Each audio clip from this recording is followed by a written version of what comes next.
Olá, povo de Deus, passando para mais outra pequena catequese.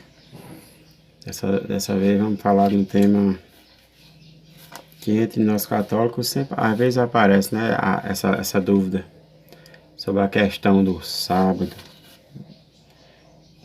o dia do Senhor, como se fala, né? Uns falam no sábado, outros falam no domingo. O que é que a Santa Igreja fala sobre essa questão, até mesmo dentro dos grupos católicos. Tem gente que entende distorcida a palavra de Deus, né, nesse sentido. Agradecemos as curtidas que estão sendo dadas nos vídeos. Agradecemos o compartilhamento. E conquiste mais um amigo para se inscrever no canal, para que esse apostolado cresça, não é verdade? Vamos falar de uma denominação que se chama Adventista de Sétimo Dia. O intuito aqui não é atacar a religião dos adventistas, e sim mostrar a diferença da doutrina deles para a nossa católica, não é verdade? Os adventistas, eles estão certos quando eles falam que tem que seguir os mandamentos, estão corretíssimos. Todos nós temos que observar os mandamentos e segui-los, né? Não matar, não roubar, não adulterar, não pode esquecer jamais os mandamentos do Senhor, que está lá no Velho Testamento, no livro do Êxodo, capítulo 20, né? Em São Mateus, também Jesus fala naquela questão daquele jovem rico, né? Para observar os mandamentos, né, do Senhor, que estaria salvo, né? Quem seguisse os mandamentos do Senhor com amor, né? A guarda do sábado do Velho Testamento era muito importante. Vamos entender por que era importante. 3 pontos importantes. A confiança em Deus, para parar um dia de trabalhar, especialmente por pura confiança no Senhor. Não colocava o trabalho acima de tudo, e sim o Senhor, né? Trabalhava 6 dias, o 7º descansava, entrava em oração, em adoração ao Senhor, no templo, na sinagoga, já naquela época. Esse era o primeiro ponto, confiança no Senhor. E o respeito, o segundo ponto era o respeito aos ritos da criação, né? O ser humano tem que ter um dia de descanso, de fato. Não podemos ser escravos do trabalho, né? Se a gente for escravo do trabalho, o corpo vai se desgastando, e ao passar do tempo a gente vamos entender que não tem como a gente conseguir, né? Temos que respeitar os ritos da criação. E o terceiro ponto desse sábado, desse descanso sabático, lá no Velho Testamento, era a eternidade, né? O nosso Senhor fez toda a sua obra em 6 dias, no 7º descansou, e Santo Agostinho deixava bem claro essa questão, né? Da eternidade, do descanso eterno para todos nós quando chegar o nosso último dia de vida nesse plano, né? Tem algumas leis do Velho Testamento que não teve continuação, outras sim. Vamos entender algumas. Por exemplo, a mulher, quando estava menstruada, não podia ir ao templo. Essa lei não existe mais, né? Segundo ponto, não podia se pegar em cadáver. Também não existe mais essa lei, né? Mas chegou a plenitude em Cristo. Tudo se completou em Cristo.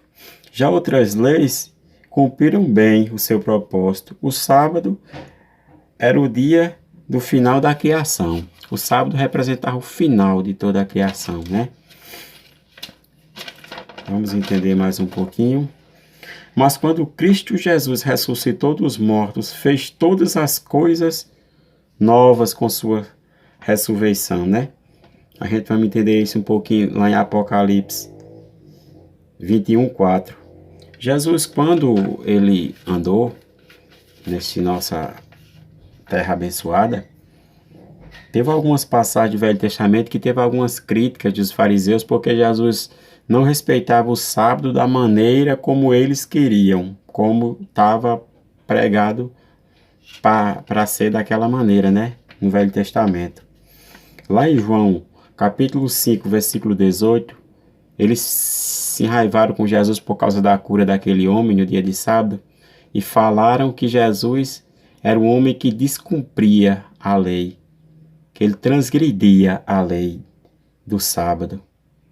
Lá em Marcos 2, 26, depois de uma discussão tremenda também sobre essa questão, Jesus falou que ele também era Senhor do sábado, ele se colocou acima de qualquer dia, né? Ele deixou bem claro isso. As profecias de Isaías, Isaías fala lá no Isaías 1, do 3 ao 14, também essa questão, né? Que a situação do sábado estava se desgastando, né? Vamos entender um pouquinho mais que essa profecia de Isaías se cumpriu, para nós entendermos de fato, né? Se o sábado continuou no meio dos cristãos ou teve o seu sucesso, teve a sua benevolência, mas chegou o ponto com Cristo, né? Cristo se fez novo, todas as coisas, né? Vamos entender essa profecia que Isaías fez lá no capítulo 1. Lá em Colossenses 2, do 16 ao 17, São Paulo fala assim, ó: ninguém vos critique por causa de comida ou de bebida, ou espécies de festas, ou de luas novas, ou de sábado. Tudo isso não é mais que sombra do que devia vir. A realidade é Cristo.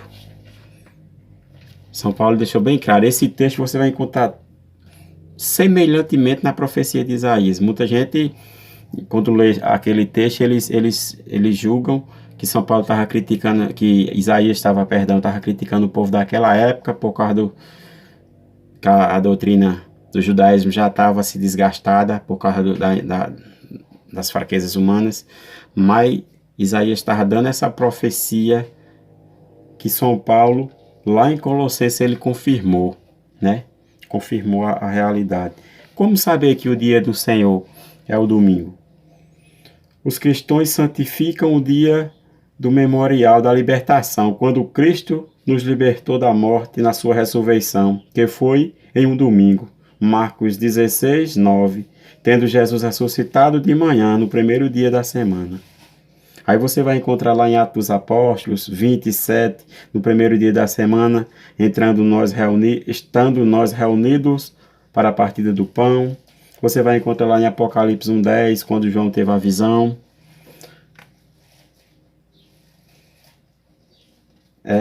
Tem muitas provas que a reunião dos cristãos não era mais no sábado. Lá em Coríntios 16, de 1 ao...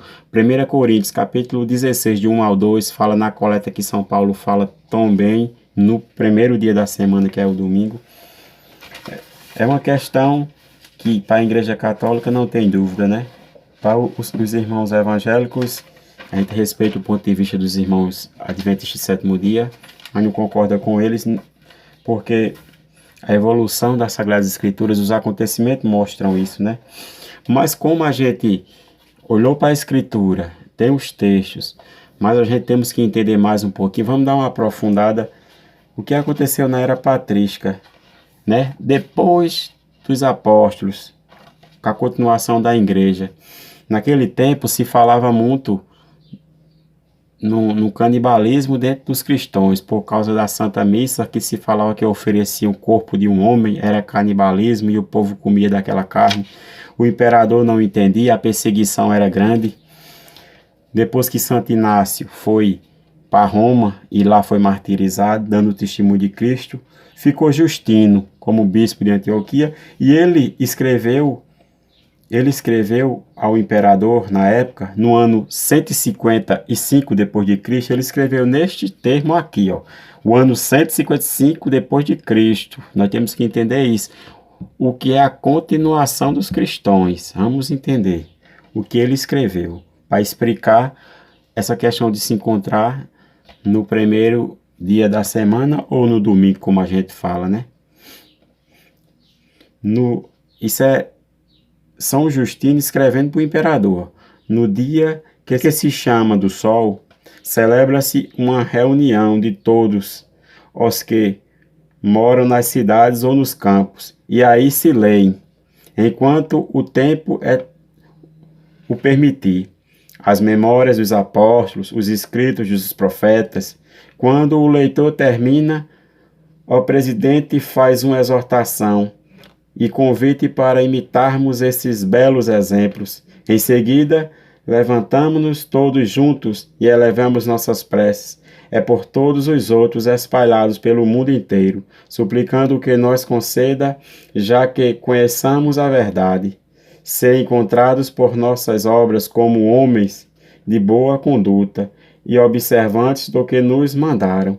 É assim consigamos a salvação eterna. Terminadas as orações, nós damos mutuamente óculos da paz. Depois, aquele que preside aos irmãos é oferecido pão, uma vasilha com água e vinho. Pegando-nos, ele louva e glorifica ao Pai do universo, através do nome de seu Filho, do Espírito Santo. Pronuncia uma longa ação de graças. Em grego significa Eucaristia, por termos concebido esses dons que dele provêm. Quando o presidente termina as orações e a ação de graças, todo o povo presente aclama dizendo amém. Depois que o presidente deu a ação de graças, dão a cada um dos presentes parte do pão, do vinho e da água, sobre os quais se pronunciou a ação de graças, e levam aos ausentes. Olha como Justino explicou corretamente como era que se encontravam os cristãos no ano 155 após Cristo.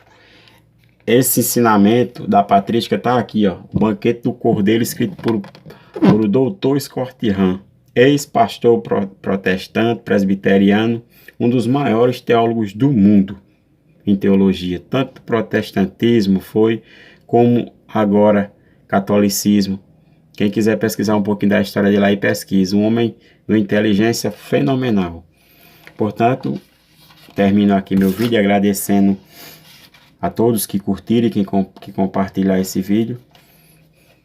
E dizemos aos irmãos católicos, o dia do Senhor, desde os primeiros anos do cristianismo, é no domingo, que se celebra o santo culto da missa. Justino foi explicar ao imperador justamente isso, porque não se entendia no começo do cristianismo o que era o santo culto da missa. As pessoas que viviam fora no paganismo, os cristãos entendiam, mas as pessoas que viviam fora, e naquele tempo a perseguição era muito grande, por isso que Justino escreveu essa carta, logo após Santo Inácio, tá bem? Agradecemos as curtidas, compartilhamento. No próximo vídeo mostrarei a diferença entre os 10 mandamentos católicos e os 10 mandamentos protestantes. Tem um estudo bem bacana aqui de outro pastor, ex-pastor, Eduardo Farias, também presbiteriano, também conhecido das redes sociais aí, tá trazendo uma pregação maravilhosa dentro do catecismo da Igreja Católica, dentro da tradição da Santa Bíblia. E é isso aí, galera, é agradecer, porque muitos protestantes dizem que os católicos, né, tiraram os mandamentos e não entenderam a situação, mas a gente tá aqui para tentar mostrar da melhor maneira possível, sem ofender ninguém, sem degredir a religião de ninguém, é algo muito pessoal, mas estamos aqui para mostrar a verdade católica, não é verdade? Agradecemos a todos, que todos curtam o vídeo, compartilhem, divulguem esse trabalho. Valeu? Que Deus e Nossa Senhora abençoe todos nós. Louvado seja o nome do nosso Senhor Jesus Cristo e de sua Mãe Maria Santíssima, para sempre seja louvado.